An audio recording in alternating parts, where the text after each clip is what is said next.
Bonjour à tous et bienvenue à ces journées portes ouvertes virtuelles pour cette présentation de l'entrepreneuriat.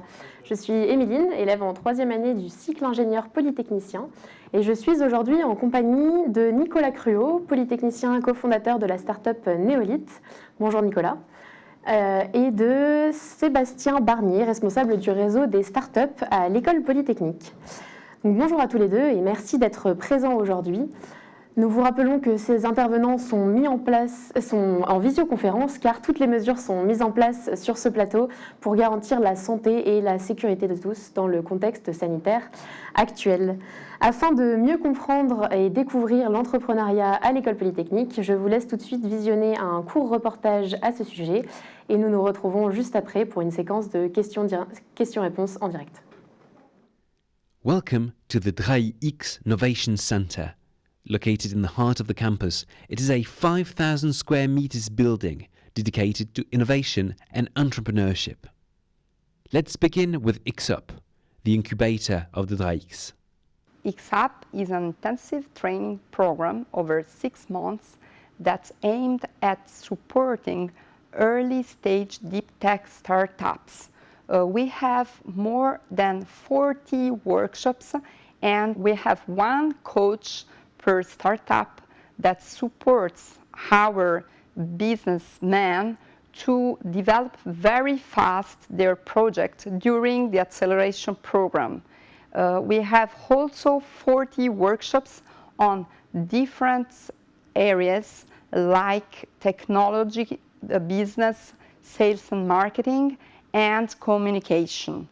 X-Up, it's not a program for students, but in any case, we would like to facilitate the exchange between students and startups. For this reason, we organize several meetings between students and startups. We offer the possibility to make internships at startups, and even during the second year of the education path of our students, we offer the opportunity to work on the technical subject proposed by our startups. The X-Up program is a great opportunity for entrepreneurs to grow their idea into a fully grown company. Take SpaceSense, for example.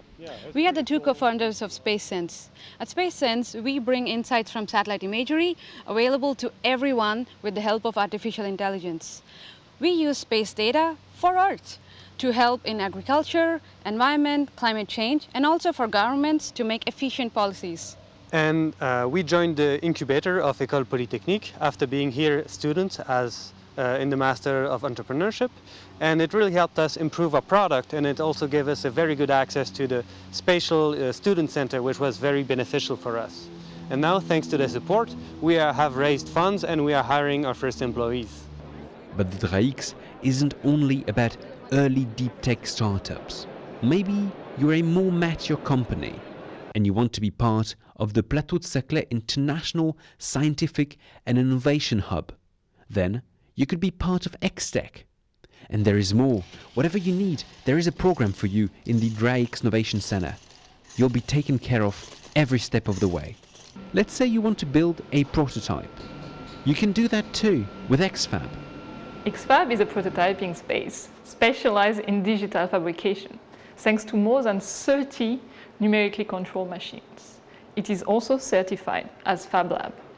This nurturing, interdisciplinary environment is able to host and support a wide variety of projects, expanding the reach of practical trainings, bringing awareness to Industry 4.0, manufacturing, and design challenges is what this place can bring to teaching. With our team of experts and with our partners, we ignite, we ship, and support hardware entrepreneurship. So, come and join us. If you are a researcher, it is a place not so far from the lab where you can try something different after your thesis. Je suis Romain Labbé, président fondateur de Feeling. Donc Feeling est une entreprise spécialisée en mesures de force pour le sport, notamment le sport de haut niveau, pour tout ce qui est prévention de blessures et mesures de performance. Et notre entreprise est partie de nos thèses, donc que j'ai fait avec mon associé au LADIX, donc au laboratoire d'hydrodynamique de l'école polytechnique, où nous travaillions à l'époque sur la physique de l'aviron et où ensuite nous avons continué à développer toutes les thématiques de mesure de force dans notre entreprise. Feeling est basé à l'école polytechnique au sein de la pépinière d'entreprise. The DRAI-X Innovation Center is a key component of the Polytechnic campus. It is a place where you can grow your ideas, come for an internship, learn to build things, hire or be hired. We can't wait to meet you and make your projects a reality.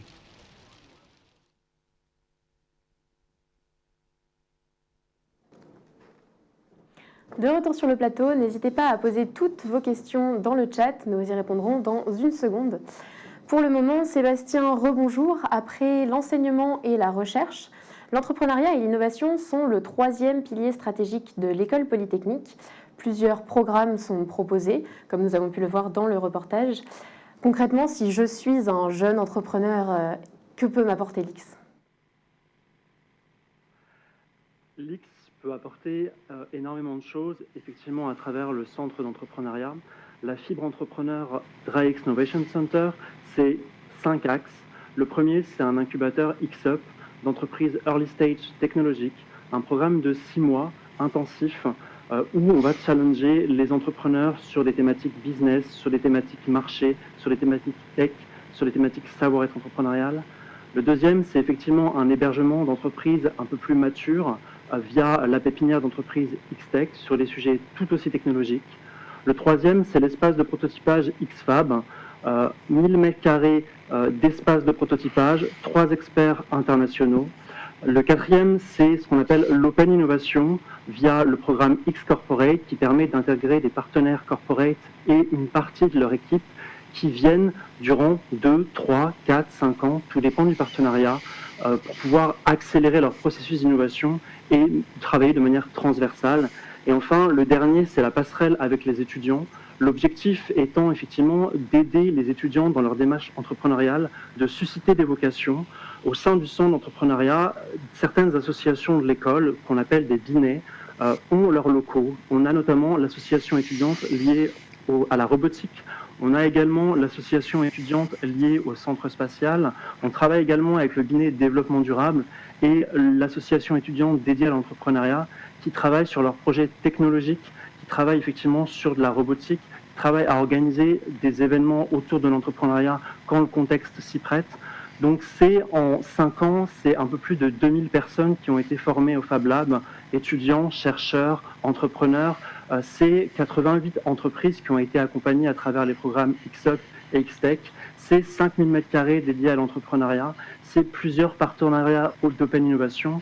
Donc ce que je conseillerais effectivement à cet entrepreneur technologique, c'est tout d'abord de nous contacter pour qu'on puisse effectivement avoir un premier échange avec lui, comprendre ses besoins, l'orienter, puisque au-delà du centre, c'est aussi une communauté de 700 entrepreneurs issus de l'X qui ont créé des entreprises depuis 2010 à travers le monde et qu'on peut solliciter au cas par cas pour témoigner, pour accompagner, pour aider. Très bien, merci Sébastien. Et tous ces programmes que vous évoquez, vous les proposez à des startups, mais aussi à des entreprises confirmées. Est-ce que vous pouvez nous expliquer comment se traduit cet accompagnement et est-ce que vous auriez quelques exemples d'entreprises confirmées présentes dans nos locaux ? Tout à fait.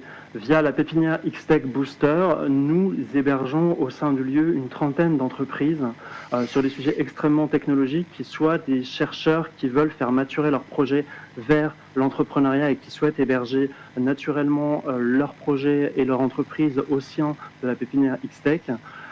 Que ce soit effectivement des projets externes, tout aussi technologiques, qui souhaitent ancrer leur développement en termes d'équipe, en termes de rayonnement scientifique, et donc ils vont ancrer leur développement au sein du Hub Paris-Saclay, qui est un cluster à fort rayonnement scientifique et à fort rayonnement international. Donc c'est aussi un objectif d'accélérateur d'entreprise pour eux.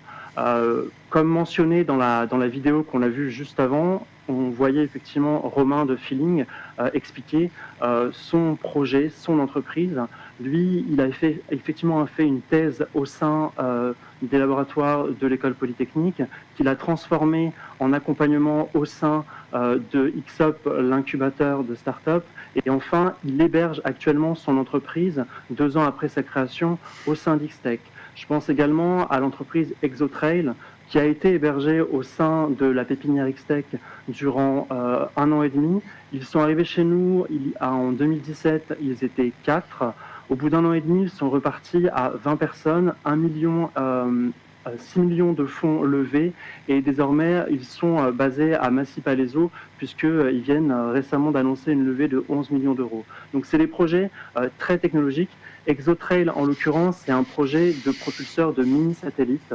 Je pense également aux chercheuses Domini qui travaillent sur des tests qui permettent de détecter plus rapidement pour les généralistes la viralité ou non d'une maladie.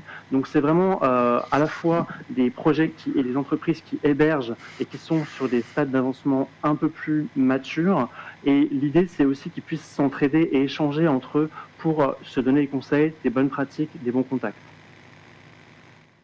Et si jamais je ne suis pas une ou un entrepreneur français, est-ce que je peux quand même bénéficier de tous ces programmes d'accompagnement ? Tout à fait, puisque nous pouvons à la fois accompagner via XUP des projets internationaux. Actuellement, dans la promo, nous avons des porteuses de projets sur un projet entre les États-Unis et la Grande-Bretagne. Nous avons hébergé par le passé au sein de la pépinière Xtech des projets internationaux, notamment en provenance des États-Unis. Donc nous sommes totalement ouverts et nous nous adaptons via un programme hors les murs si nécessaire. Très bien, merci Sébastien. Et également, le reportage évoquait le monde de la recherche. Est-ce que vous pourriez nous en dire un peu plus sur celui-ci ? 3 exemples concrets. Le premier, c'est effectivement l'espace de prototypage qui fait la passerelle entre les laboratoires de l'école polytechnique et nous. Certains chercheurs sollicitent les 3 experts du Fab Lab qui animent ce lieu pour des aides sur des spécificités de la recherche, sur des besoins en machine. Donc ça, c'est un premier point. Le second point, c'est effectivement via XUP. On a 2 référents issus des laboratoires de l'école polytechnique qui font la passerelle entre le programme d'accompagnement, les laboratoires de l'école, les laboratoires de l'Institut Polytechnique de Paris et au-delà. L'idée, effectivement, c'est qu'on puisse s'appuyer sur eux en fonction des spécificités des projets qu'on accompagne. Chaque promo est différente, donc chaque projet est différent et chaque projet a des besoins spécifiques.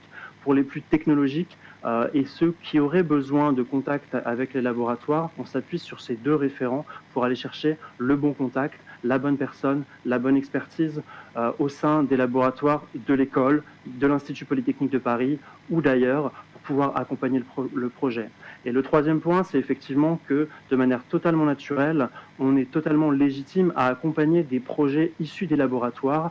Les chercheurs entrepreneurs qui souhaiteraient faire maturer leur recherche vers un projet économique, on peut les accompagner en sortie du laboratoire pour faire de leur recherche une entreprise. Très bien, merci Nicolas merci Sébastien pour toutes ces réponses. Et rebonjour Nicolas cette fois. Vous êtes le cofondateur de Neolith, une start-up qui est incubée à Lix et qui a été sélectionnée par Challenge Magazine parmi les 100 start-up où investir en 2020. Concrètement, votre proposition est de transformer les déchets non recyclables en granulats utilisables par l'industrie de la construction. Est-ce que vous pouvez nous expliquer comment est née cette idée et présenter Neolith en quelques mots ? Neolith, en quelques mots, vous l'avez bien dit, c'est l'idée de transformer tous les déchets non recyclables aujourd'hui qui sont soit enfouis, soit incinérés, en des granulats minéraux utilisables dans le BTP, donc comme des granulats de carrière, c'est-à-dire en sous-couche routière ou dans le béton. Les déchets non recyclables dont je parle, c'est d'une part l'ordure ménagère, les déchets des municipalités, la poubelle grise que vous avez tous les jours chez vous, et qui, dans 100% des cas, finit incinéré ou enfoui, mais également des déchets industriels, comme les déchets du BTP, de la construction, qui sont pour la très grande majorité seulement enfouis. L'idée à la base, c'est pas moi qui l'ai eue, donc c'est mon père. Mon père n'a pas fait l'X, mais il a fait tailleur de pierre. Et c'est lui qui s'est dit qu'un jour, en taillant une pierre calcaire, il était en train de tailler des déchets fossilisés finalement du Jurassique. Et donc il s'est demandé si on pouvait pas fossiliser nos déchets à une échelle de temps un peu plus rapide. Ok. Et donc, ça veut dire que l'impact que vous voulez avoir avec Néolith, c'est un impact majoritairement écologique, c'est bien ça? En effet, le procédé néolithe coûte le même prix que l'enfouissement ou l'incinération. Donc vous n'allez pas gagner d'un point de vue économique sur l'affaire. Par contre, vous allez générer énormément moins de CO2. Aujourd'hui, on a quantifié notre impact en disant si on pouvait transformer la totalité des ordures ménagères françaises en granulats, à la place de les incinérer ou de les enfouir, on économiserait 5% de l'impact carbone français, toute industrie confondue. C'est assez considérable. Ça représente à peu près 2 fois l'impact carbone de l'industrie aérienne. Donc c'est un petit caillou, certes, mais avec un grand pouvoir écologique. Et vous êtes également polytechnicien. Est-ce que vous pouvez nous expliquer en quoi faire vos études à Alix vous a aidé et vous aide encore maintenant pour construire petit à petit votre start-up?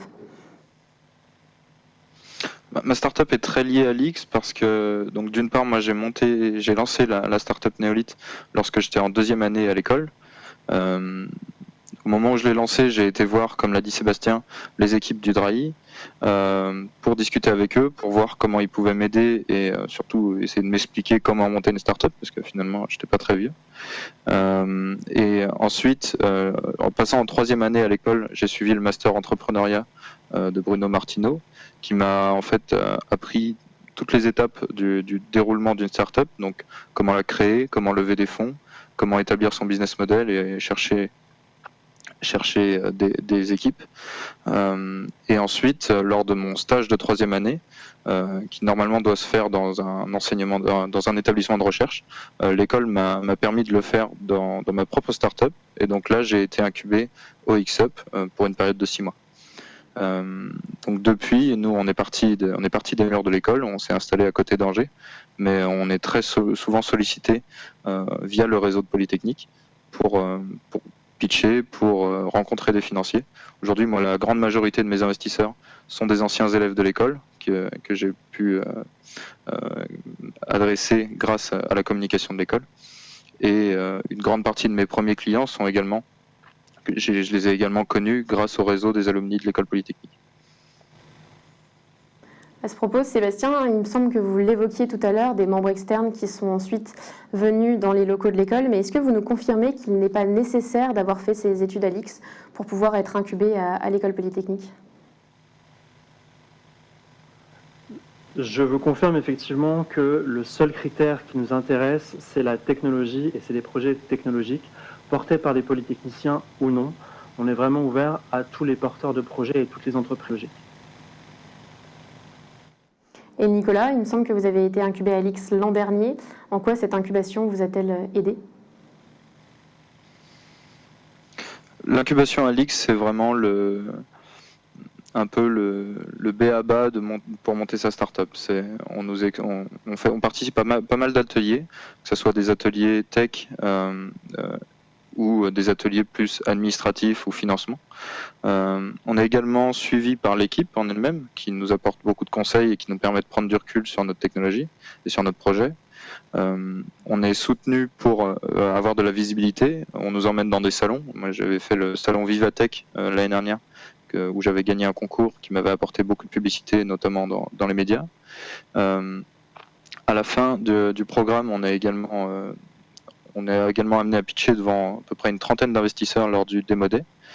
Et pendant tout le programme, on est accompagné d'un mentor, un alumni de l'école, qui a été sélectionné par les équipes du X-Up et pour nous accompagner dans notre filière. Donc c'est souvent des mentors très qualifiés, des patrons de leur boîte, donc de plutôt grosses entreprises, et qui peuvent nous connecter avec leur propre réseau ou alors nous donner des conseils amicaux pour nous aider à réussir.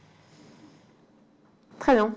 Écoutez, merci beaucoup pour toutes ces réponses. Tout de suite, nous allons passer aux questions des téléspectateurs. Et nous avons une première question, je pense que ce sera plus pour vous, Sébastien. Nous avons une question qui nous demande comment contacter l'X-Up, car nous sommes porteurs d'une start-up en early stage. Plusieurs moyens, tout simplement sur le site internet, soit de l'école polytechnique, soit du centre d'entrepreneuriat, soit via les réseaux sociaux, soit effectivement tout simplement nous appeler ou pour ceux qui sont les plus proches, directement passer au centre et on vous accueillera bien volontiers pour vous renseigner. Nous avons une autre question, je pense que ce sera toujours pour vous, Sébastien. Question en anglais cette fois. C'est donc qui décrit What are the opportunities in terms of Quelles sont les opportunités en termes de financement? Que vous avez déjà un peu répondu tout à l'heure, mais peut-être que vous pouvez développer un petit peu. Sur la partie effectivement financement, on organise à chaque fin de promotion un modèle devant une centaine d'investisseurs business angels français et internationaux. L'idée, c'est effectivement de permettre à la promo X-Up sortante de présenter son projet devant des investisseurs potentiels et on ouvre effectivement cette opportunité à des anciens d'X-Up, à des entreprises d'X-Tech qui souhaitent également lever des fonds et avoir des financements un peu plus conséquents. Donc à chaque fin de promo, un démo day avec une quinzaine d'entreprises qui viennent pitcher devant effectivement des fonds d'investissement, des business angels ou des partenaires du réseau. Très bien. Et à propos toujours des opportunités après un bachelor, cette fois-ci une nouvelle question en anglais. Is it possible to jump into Est-ce que c'est possible de sauter dans l'entrepreneuriat juste après avoir son diplôme en bachelier de sciences? Tout à fait, tout à fait. Nous accompagnons effectivement des personnes qui ont été diplômées parce que l'idée c'est vraiment d'avoir des entrepreneurs qui sont à plein temps sur le projet, qui ne soient pas en solo. Donc la personne en question est la bienvenue pour nous présenter son projet. Très bien. Une dernière question avant de conclure. Cette fois-ci pour vous, Nicolas, est-ce que vous pouvez réexpliquer un petit peu la structure de l'école? Comment l'école aide-t-elle ses étudiants à créer leur start-up pour nos internautes qui souhaitent des précisions? L'école, elle aide de plusieurs façons. La plus immédiate, c'est que il y a un master en 3e année dédié à l'entrepreneuriat, donc qui mixe un cursus entrepreneur et un cursus de sciences. Moi, par exemple, j'avais fait le cursus entrepreneuriat et mécanique, ce qui nous permet en fait de développer la start-up lors de cours. C'est assez intéressant parce qu'on nous donne des cours sur des thématiques, l'établissement du business model, la sélection du marché, et ensuite à chaque cours suivant, on est jugé sur on est conseillé sur nos avancées par les professeurs présents, mais également par des mentors extérieurs qui sont amenés au niveau de l'école par le cursus pour nous conseiller, et souvent ces mentors sont soit des partenaires d'autres accélérateurs plus avancés que le X-Up, ou alors ça peut être des conseils des experts. Par exemple, moi je sais que j'ai trouvé mes avocats lors d'un cours de financement, donc c'est toute une multitude d'experts qui sont apportés lors des cours. En fait, ces cours viennent en complément finalement de ce qu'on apprend lors des ateliers du X-Up. Très bien. Alors, merci beaucoup et merci à vous deux pour toutes ces réponses. Si vous souhaitez plus d'informations sur l'entrepreneuriat ou bien sur Néolith, vous pouvez visiter les 2 sites web qui s'affichent en bas de votre écran.